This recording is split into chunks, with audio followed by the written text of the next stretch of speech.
Ay, magandang araw po ulit sa inyong lahat for our first reading of the day. I hope na napanood niyo na po yung first, second, and third reading kagahapon. Bago po kayo tumalon sa first reading of the day. Ayan ha, bago po kayo, pagising niyo po lahat, meron na po kayo kaagad first reading of the day mula sa akin. Ayan, so tingnan po natin kung ano po ang makikita natin sa first reading of the day natin. Okay, 1, 2, 3, 4, 5, 6, 7, 8, 9, 10.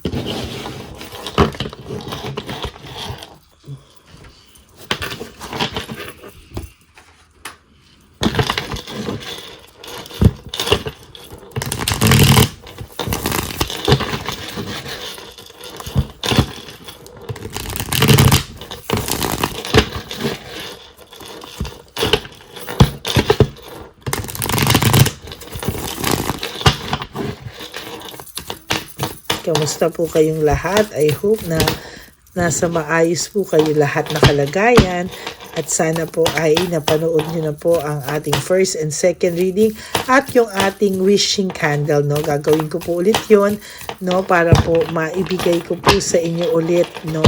Yung ating wishing incense. So, everyday po, ulit-ulitin nyo lang po yan, ano?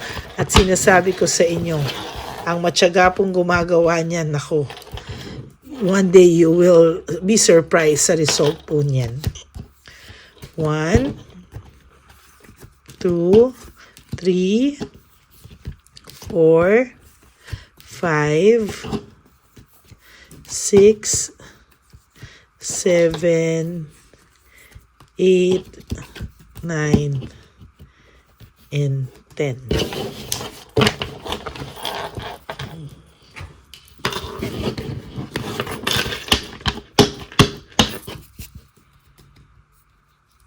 Okay, ito na po ang pagsasani puwersa ng dalawang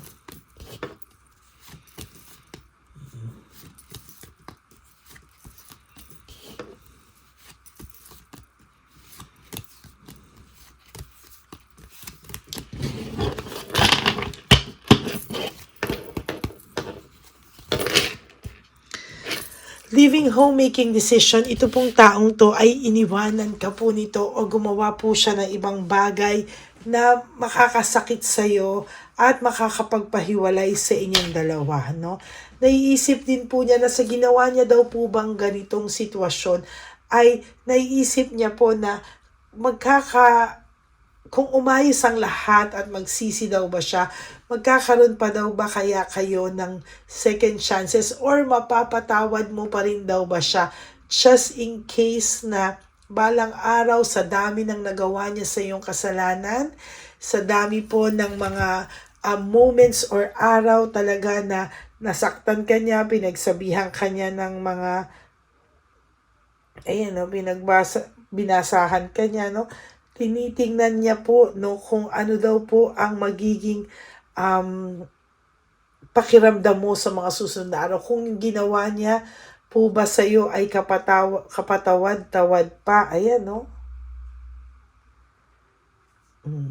Sa totoo lang, sa nakikita ko po ngayon, ay ito pong taong to kahit papano ay may konting remorse, no? May konti po siyang naiisip ka po niya ngayon and somehow po ay naiisip niya po talaga.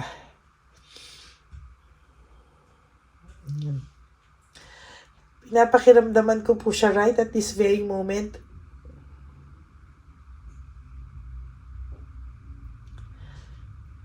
Pero ang nararamdaman ko po sa kanya along with this is somehow pinagsisisihan din po niyang iniwanan kanya, no? Pero hindi niya po yan maamin sa'yo, no? Pinagsisisihan niya pong iniwanan kanya pero hindi niya rin po maamin sa'yo yung pagkakamali niya na yan, no? Parang pinapanindigan na lang po niya. Hindi niya po, kumbaga, saglit, susulat ko lang po, ha?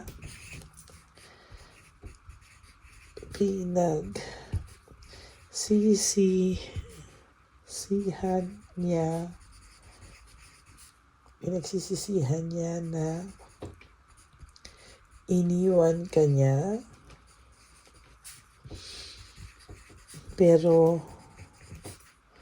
wala siyang magawa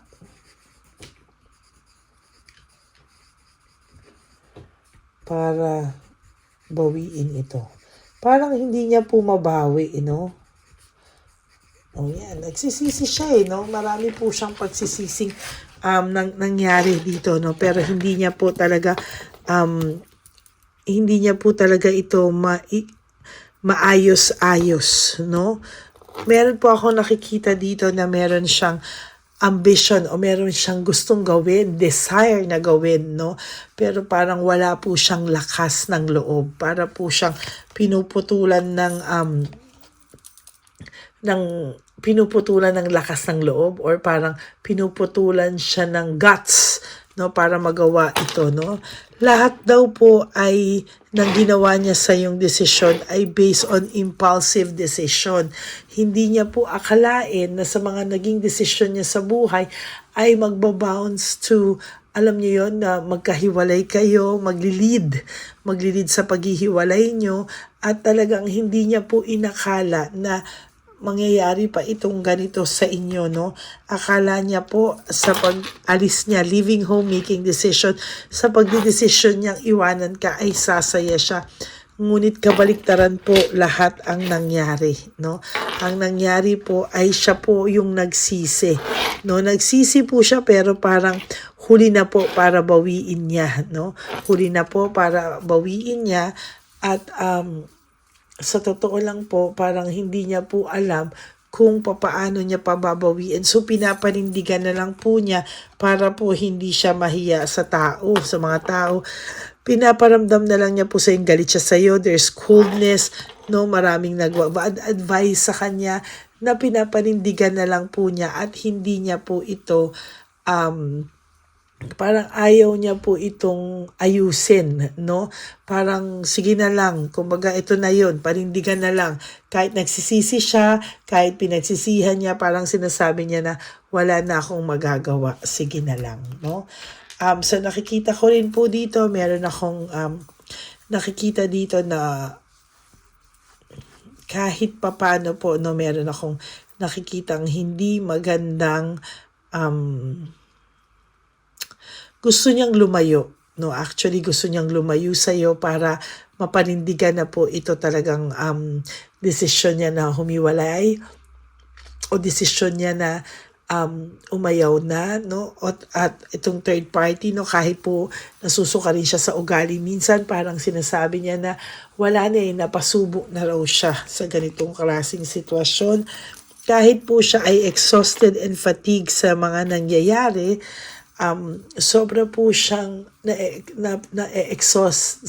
exhausted, no, sa mga nangyari sa kanya or pinasok niyang buhay, no. As a matter of fact, hindi niya po alam, pero nasusuka na rin po siya sa buhay na nangyari o napasok niya po, in fairness sa kanya, no. Siya daw po kasi yung gumawa nito sa sarili niya, decision niya, natatrap po siya, self-victimization. Talagang sa nakikita ko dito, parang hindi po ganon kabilis na, hindi po ganon, no? Talagang bisit na bisit siya ngayon sa kinalabasan ng buhay niya. Give up po siya and overwhelmed po siya sa mga pakiramdam niya po ngayon. Ang pakiramdam niya po, siya rin po yung kinarma niya sa sarili niyang kasalanan, ano? Talagang yung karma niya is somehow because of him or her. Binigyan ka niya ng too much heartbreak, suffering, and grief, no? Nangulila ka talaga sa kanya, and hanggang ngayon nangungulila ka pa rin, ano? Pero sa totoo lang po, nakakaramdam na rin po siya ngayon ng heartbreak, no? Kung ikaw po, minsan naaaligag ka, nagigising ka sa gabi ng walang dahilan, hindi mo po alam bakit ka nagigising sa gabi ng ganyan-ganyan lang. Ayan po yung sinasabi ko sa inyo, no? na punong-puno po siya ng group conflict ngayon or frustration. Ang dami niya pong taong sinisisi sa lahat ng nangyari sa inyo. Napakadami niya pong taong sinisisi na hindi niya po alam na wala siyang kailangang sisihin kung hindi ang sarili niya. No? Yan po ang talagang yan po yung talagang kailangan niyang isisi ba? Wala po siyang dapat sisihin sa kahit kanino dahil siya po ang gumawa niyan sa sarili niya.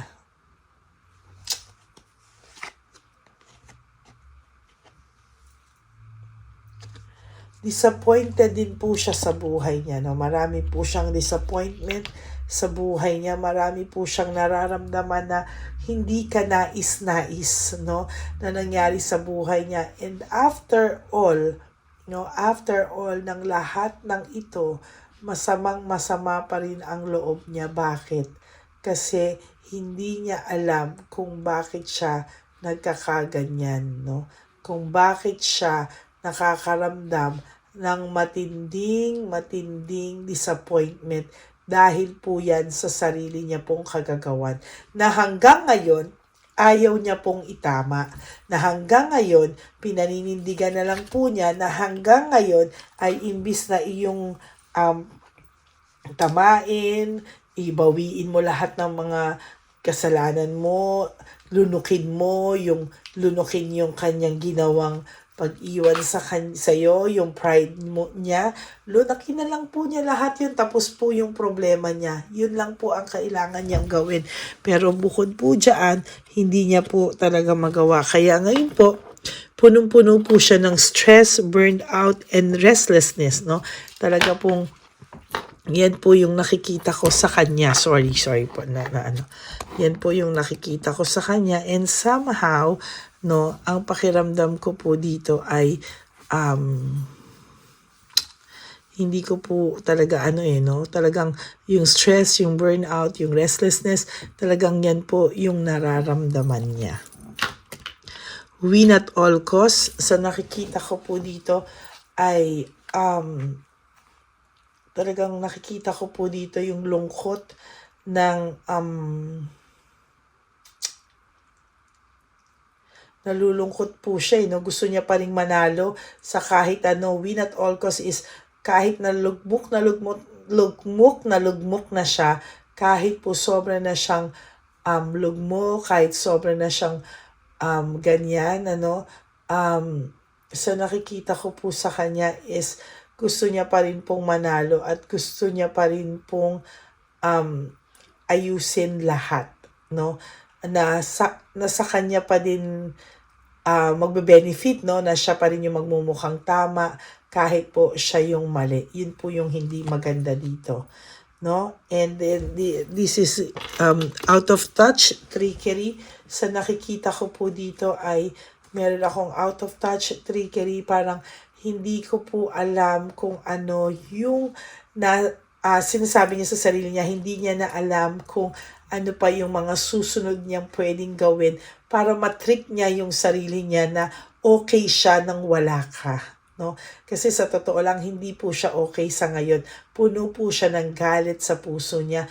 Although minsan nakakalma niya po yung sarili niya, naaayos niya, pero babalik ulit yung stress, yung burnout, yung disappointment, yung frustration. Lahat po yan yung pagsisisi, pero parang sasabi niya, sana hindi na lang nangyari yung mga bagay na nangyari. Pero parang ang kinakainis ko po is, wala po akong nakikita dito na anything na makakapag isip siya na bawiin lahat ng mga kasalanang nagawa niya. Somehow mataas po ang ego niya kahit po give up siya and overwhelmed sa lahat ng nangyari, no? Ganyan pa rin po siya, no? Hindi pa rin po siya titigil. Marami po siyang tension ngayon at imbalance po ang buhay niya, broken communication. Malamang hindi kayo nagkakausap nito ng maayos, panay galit ito, no? Iniisip na lang din po niya, minsan napapangiti na lang siya yung mga ibang happy memories niyo together, pero hanggang dun na lang po ang kanyang naiisip, no? Parang, ayan po, naiisip niya yung inyong naging mga magandang samahan, no? Pero, wala po siyang ginagawa. Pinapalabas lang po niya na kunwari siya pa ang galit, no? There's anger, there's argument. Yan po ang pinapalabas niya na pag kayo ay mag-uusap, wala kayong pag-uusapang maayos kung hindi kayo ay mag-aaway at mag-aaway lamang. Pero the truth is, may pagsisisi po siya, may remorse po siya. Yan po ang nakikita ko sa reading na ito, sa barahang ito, for your first reading of the day. Okay? Maraming salamat po sa inyo and God bless you. And I hope na naka-resonate po kayo. And if you do, can you please give me a like and comment down below para naman po malaman natin kung ano po ang makikita natin dito sa ating reading of the day. Maraming salamat po sa inyong lahat. And for those of you who would like to have a private reading with me, you can message me po at Ladyly Elena. That's Ladyly Elena. Nasa dulo po yan na ating video. Diyan nyo lang po ako makokontak. That's my only official and legit FB account. Maraming salamat po sa inyo. And for those of you who would like to give me a super thanks for this video, I would really appreciate that and love that from the bottom of my heart. Lalo to po na nalalapit na po ang ating One Love a Day Christmas edition for our dear lolos and lolas. Maraming salamat po sa inyong lahat. And God bless you all. And thank you rin po for not skipping ads. Tulong na po nyo yan sa ating channel. At malaking bagay po na hindi kayo nag-skip ng ads para naman po mas makadagdag po, no, sa ating fans para po sa One Love a Day Christmas edition for our dear lolos and lolas. Maraming salamat po sa inyong lahat. And sa aking mga ever loyal, faithful, and solid Lady Elena friends, family, and subscribers, I love you all from the bottom of my heart. Mahal na mahal ko po kayo. And sana po ay huwag kayong malulungkot at ang lagi ko nga pong bilin sa inyo is just to live one day at a time. One day lang po, hindi ko po sinasabing imagine niyo na o isipin niyo na yung mga birthdays, anniversaries, Christmas, New Year, and Valentine's Day. Just live for today. Do 3 things that will make you happy for today. And sleep for tonight. Prioritize yourself. And tomorrow is another day. Ganun po ulit ang gawin nyo. And one day, marirealize nyo po na nakasurvive na pala ako. Wow, di ba? Kung tutulungan nyo po ang inyong mga sarili. At lagi ko pong binibilin sa inyo that life is so short. Don't make it shorter by stressing yourself from all the heartaches and pains na binigay sa inyo ng kahapon. Just surrender everything to the divine universe and just let go and let God write your life and love story. I will be back for another set of reading. Huwag po kayong malulungkot. Ako po ay babalik for another set of reading for our second reading of the day. Maraming salamat po sa inyo. Magandang umaga po dyan sa Pilipinas at sa buong mundo. Kung anong oras man po dyan, magandang araw po sa inyong lahat. I love you all and may God bless you all. Bye!